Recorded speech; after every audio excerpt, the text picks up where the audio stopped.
Today's episode is brought to you by BetOnline. BetOnline has you covered this season with more props, odds, and lines than ever before. BetOnline is where the game starts. And this is where this podcast starts. We're talking about Locked On MLB.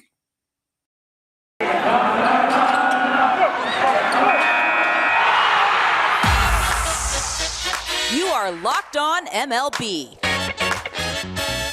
Your daily MLB podcast. Part of the Locked On Podcast Network. Your team every day. Hello, baseball fans, and welcome to Locked On MLB, part of the Locked On Podcast Network, where it is your team every day. This is the daily podcast. We talk about all of Major League Baseball.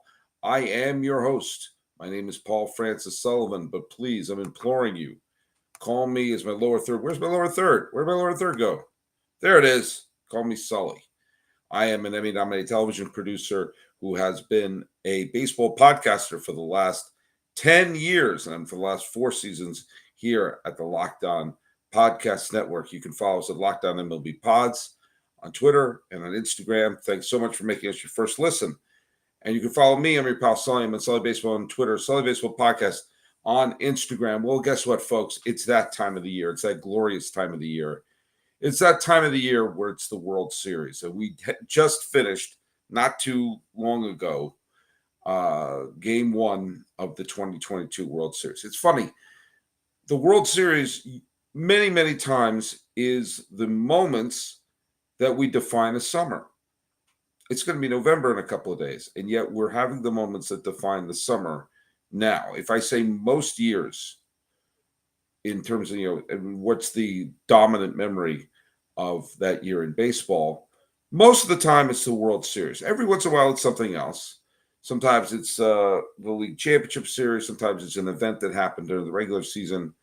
But most of the time it's the World Series. And this year is going to be defined by the Houston Astros and the Philadelphia Phillies. And, I always say that when you go into the postseason, when the postseason begins, and this postseason seems like it's been going on for about 5 months now, there's always that moment where you're looking around at the teams. And remember when the Mets were in this? Remember when the Blue Jays were in this?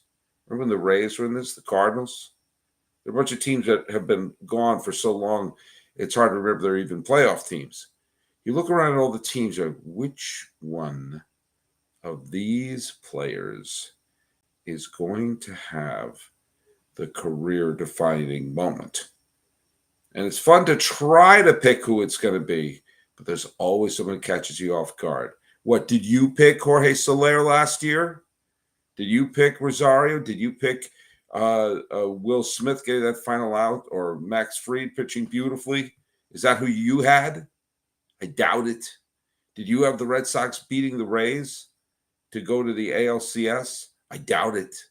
Did you have a check swing determine a spectacular series between the Giants and the Dodgers? Hell, did you have Max Scherzer getting a save for the Dodgers? I doubt it. Well, this year, now some names probably would have made sense. Sure, Bryce Harper made sense. I'll take that. But did you have the Alvarez walk-off home run? Did you have the way that the Yankees managed to sneak past the Guardians only to see them collapse in that postseason series, the ALCS with Houston? You just look around. Who's going to be the big hero? And for the first 3 innings of Game 1 of the 2022 World Series, I thought to myself, oh my God, this is going to be men versus boys. I thought that. I really did. There have been a couple of World Series that have been just such one team overmatching the other. The way the Red Sox beat the Cardinals in 2004, the Cardinals never had a lead in that entire series. And in 2007, the Red Sox blew out the Rockies in Game 1. The next 3 games were actually competitive, but no one ever remembers that. And then, when the A's beat the Giants, aided by an earthquake in the middle of it, just felt like, okay, this is a team that's kind of sad. And I kind of thought that when Houston was up 5-0 after 3 innings. Kyle Tucker hit 2 home runs. Justin Verlander hadn't let up a base runner. And you're just thinking, you know what? Both teams had the same amount of rest. The Phillies, you know what? The bloom may be coming off the rose, and here we are. And then it happened. And for first, it just looked like the Phillies were going to get 1 run and make it a 5-1 game. But then, bit by bit, clip by clip, Tucker hit the home run in the second. And then Maldonado got a single to make it 2-0. Okay. Then Tucker hits the 3-run home run. It's 5-0. Castellanos, who will come up later, single. Okay, it's 5-1. The Phillies are on the board. Then Bohm, who later made a great play defensively at third base, made it 5-3. Interesting. Could this be a ball game that we're having? And by the 5th inning, Realmuto doubled to score Alvarez and Marsh to tie the. To score Marsh and Schwarber to tie the game. Realmuto will come up again.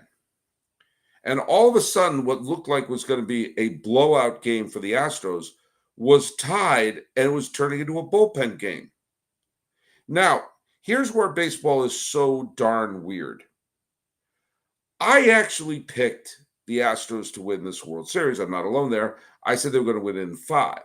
I thought the Phillies were, and I said this in the last episode I did with Millard Thomas, which was I thought the Phillies were going to win 1 game in Houston because they had Nola and because they had Wheeler. I thought those were 2 excellent starting pitchers, and I thought for 1 game, either Nola would match up well against Verlander or Wheeler would match up well against Framber Valdez, and they would steal 1 game.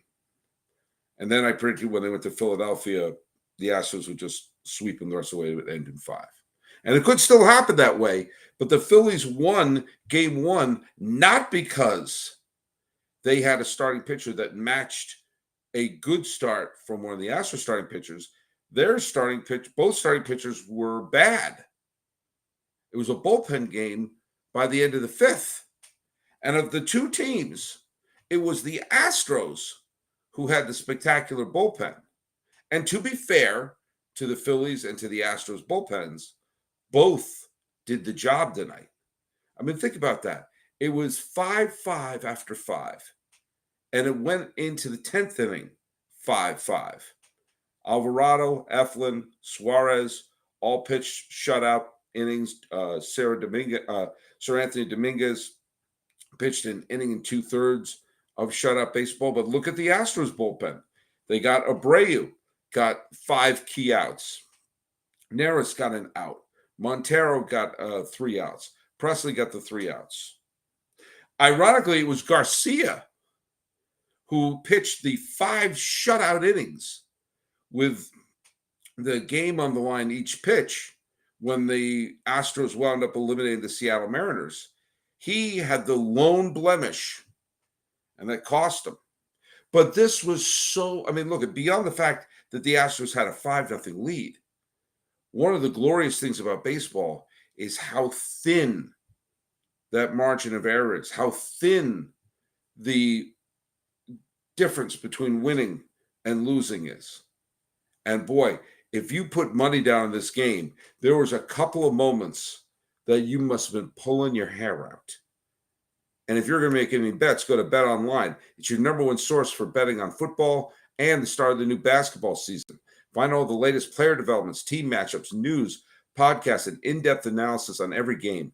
And as always, BetOnline remains your continued source for all your sports wagering information with live betting, up-to-the-minute scores for every sport out there. The fastest and easiest way to check in on all your favorite games and events, including the World Series, MMA, boxing, and golf. Head to the website today or use your mobile device to learn more. BetOnline is where the game starts.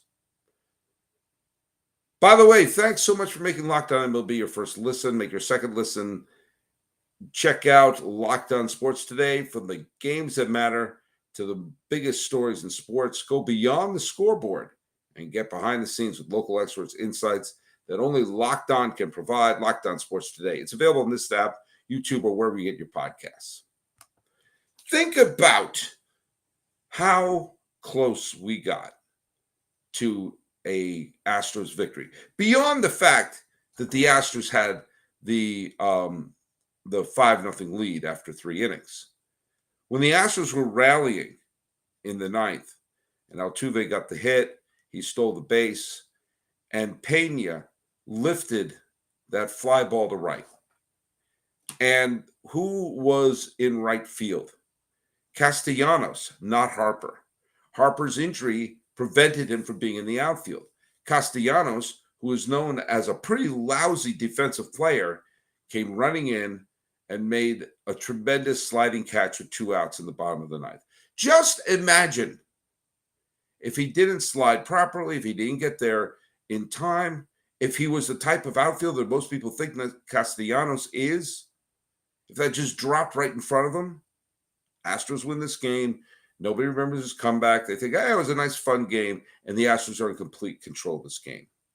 Then we go to the 10th inning.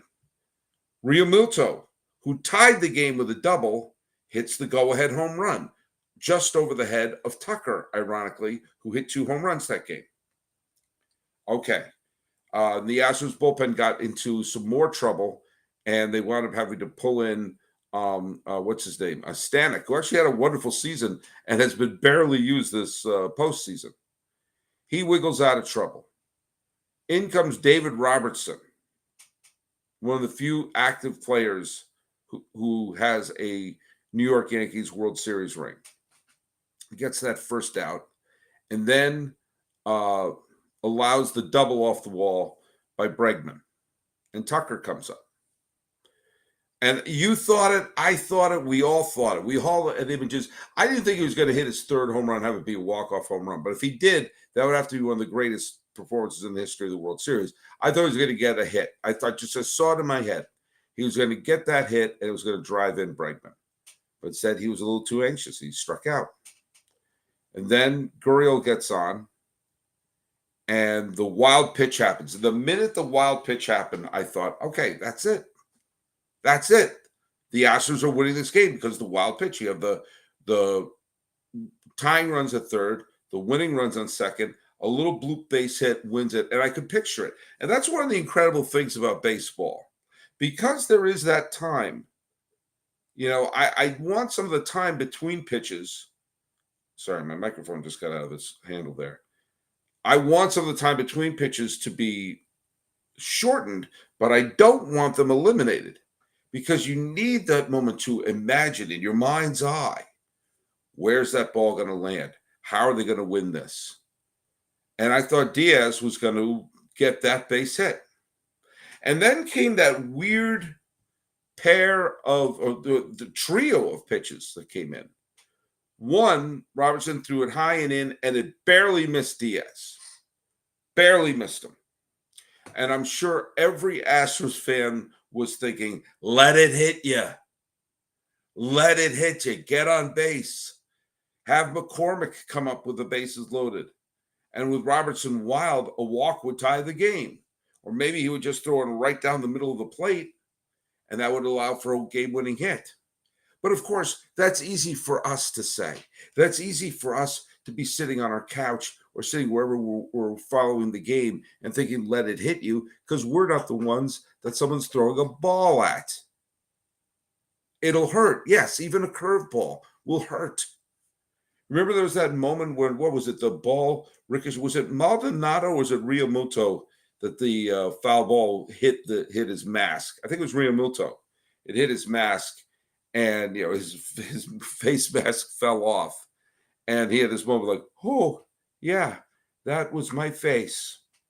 Yes, he has a mask on, but I'm sure it's still not pleasant. Okay, so that one didn't hit him. And I'm positive that thought went through Diaz's head as well. Because the very next pitch, which was a ball, but he completely leaned into. And you could see it. You could see that he was leaning in to have it hit him so he could pull the Rodney in Caddyshack and go, ow, my arm. He's like basically thinking, if I get another chance to get hit, I'm going to get hit. And if he turned his back a little, went into it, he probably could have sold a little better. But it just looked like the guy leaned in to purposely get hit. And good for the umpire for calling him out on that.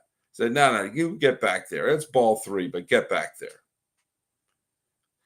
Robertson looked a little frustrated because I think he thought it was a strike, but it was a ball. Let's get over that for a second. Then 3-0. 3-0. And Diaz, whose postseason batting average is under 100, coming off the bench, hacks at 3-0. Now, look, I understand the mindset to a degree. It's 3-0. He knows there's a chance that he's going to throw a pumpkin right down the middle of the plate. And if that's the case, and he gets a hit, and they win the game, he looks like a hero. Or he can let it go. I would have forced him to throw 2 strikes, load the bases up for McCormick with a chance to win the game. Again, all this is so easy for me to say from my couch. It just felt like that was the route to go. Instead, he swings and misses, and then he winds up getting a ground ball to end the game. And then here we go. Now, the perfect postseason is over. There will be no perfect postseason for the Houston Astros. And pop out the champagne, members of the Big Red Machine, because you remain the only perfect postseason in divisional play history. The only team to run the table and not get a single loss since the advent of the League Championship Series, when they swept the Phillies in the League Championship Series and swept the Yankees in the World Series. Of course, they only had to play a best-of-5 League Championship Series and didn't have to play a division series at all. The Astros matched them by winning the first 7. But, alas, they didn't get it. And this upcoming game is the game that I think, if I were an Astros fan, I'd be more nervous about. Wheeler is an excellent pitcher, and he's having a really, really terrific postseason. Now, Framber Valdez is as well. Framber Valdez is someone who is on the periphery of the Cy Young conversation in the American League. This should be a great pitching matchup. But then again, Verlander, given a 5-run cushion, throwing a no-hitter, should have won that game. Should has almost nothing to do with reality anymore, because we're seeing over and over and over again the thing that should not happen be happening. Look, I have a hard time kind of coming to grips of what I would feel if the Phillies win the World Series this year. They have a ton of players I really like and follow and everything like that. And of course, I have many, many relatives who are Philadelphia Phillies fans. I'd be happy for them. But it also feels a little strange. You have to give them credit if they win. If they beat the Cardinals and the Braves and the Padres and the Astros, you got to give them props. Part of me wants to see Dusty win badly. Now I'm rooting all in on the Astros tomorrow, completely in on the Astros tomorrow for this main reason. Because I can't figure out where I lean. I'm emotionally leaning a little towards having Dusty Baker win a championship as a manager. But now what I'm rooting for is a Game 7. Because we know that one of the Dusty scenarios is not going to happen. He's not going to have the only perfect postseason in the wild card era. So now I just want good games, and I want them to flip-flop, and I want to go to a 7-game. So Wheeler's throwing for Philadelphia. Valdez is pitching for Houston. It's going to be a tremendous matchup. And we're already 1 game in, and this series is already bananas. Hey, is anyone here in the chat? I've not really been checking that out here. Jace Peer, who's one of our regular listeners, is there. How you doing, Jace? Thanks so much for listening. Hey, strange wrinkle about this particular World Series. And if you have anything you want to say, just write something in the chat. I'll address it when I can. This is the first World Series of the 21st century that Joe Buck is not the announcer of. Think about that for a second. Every single World Series this century was called by Joe Buck. the last time the lead announcer for a World Series was not Joe Buck. So when Bob Costas and NBC had the rights to the 1999 World Series between the Yankees and the Braves.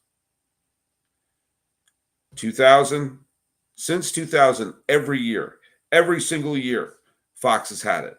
And Joe Buck has been the announcer. Now, let me just say, I've said this before, and I'll say it again. I do not dislike Joe Buck. I think Joe Buck is a fine announcer. He's got a unique style. He's got a unique voice. He's a funny sense of humor. And he has a singular, unique, and certainly noticeable style of announcing a baseball game. He's clearly more interested in football than in baseball. But he, of course, he's Jack Buck's son. He pays tribute to his dad when he says, "We'll see you tomorrow night." I think he's done a fine job as a World Series announcer. I just think he did too many of them. I think you need to mix it up. I think you need to have that narrator, that person, that companion watching the game with you, needs to be mixed up from time to time. I did like it growing up to the flip-flop between ABC and NBC when I was a kid. So some years you got Howard Cosell, Keith Jackson, and it was usually, I guess, Jim Palmer, Al Michaels. And then there was some years it was NBC where you would have Vin Scully and Joe Garagiola, and you would have Bob Costas and Tony Kubek. Eventually, Tim McCarver became part of it. You had different styles. You had different points of view. Al Michaels announced the game one way, which was marvelous. Joe Garagiola, who I think was the greatest announcer of all time, did it differently. There's so many great announcers out there. There's such great talent that I got a little aggravated every single time it was Joe Buck. Now, again, I'm not a Joe Buck hater, but it's like always going to Baskin and Robbins and ordering pistachio every single time. And you go, there are 31 flavors. You're going to order pistachio every time? Pistachio is great. That's one of my favorite flavors. But you mix it up from time to time. And so for the first time, and think about that, it's been 22 years using the rule of 7. If you're a 28, 29-year-old baseball fan, you have no memory of anyone but Joe Buck announcing it. When they have those montages, a lot of people put on YouTube of the final out of the World Series, starting in 2000, every year it's a Joe Buck call. There's no mixing it up. By the way, when they do those, most of the time when they show the 2008, they show the TV clip, but they put on the Harry Kalas call from the Philadelphia, which he died shortly after doing that. So I like that. So who do they have right now? The new announcer, they have to have a Joe with a simple last name. I mean, they couldn't go all the way. Joe Davis is the announcer. He's an LA guy. He does a lot of Dodger games. He did a fine job. Inoffensive. I'm sure some people had a lot of bad things to say about him. He didn't do anything I found egregious. I would love it if Jason Benetti of the Chicago White Sox. I would love John Miller to go back and do a World Series game. He's one of the great ones. There's some other people I wouldn't mind seeing get a shot at it. But you know what? Joe Davis did a nice job. He was fine. He was unintrusive. He did the job. I didn't get goosebumps from any of his calls, but his very first job as an announcer, he gets himself a classic. So, welcome to the job of narrating and being our companion and being the person that when we see the clips from now on, it's their voice we're going to remember. Dan Shulman of ESPN is also very, very good, but he's with ESPN. He's going to do ESPN radio. So what are you going to do? I'll tell you what you're going to do. By the way, any other questions you want to throw out into the chat, please feel free to do that. There we go. This is just game one. This is game one. And there are many, many more to come. Do you know why I say that? Because I get the sense the Astros are going to win. And I get the sense because of that, we're going to go at least 6 and maybe 7. And this postseason is so crazy. Do you know what? this series may go 8. So thanks so much for making us your first listen. So we're available on all your free podcasting catchers. Once again, make the second listen be Locked On Sports Today, games that matter, the biggest stories in sports. Locked On Today is available on this app, YouTube, and wherever you get your podcast. Celebrating Game 1 of the 2022 World Series and wondering what's in store moving forward. This has been Locked On MLB for the 28th day of October 2022. I'm your host, Paul Francis Sully.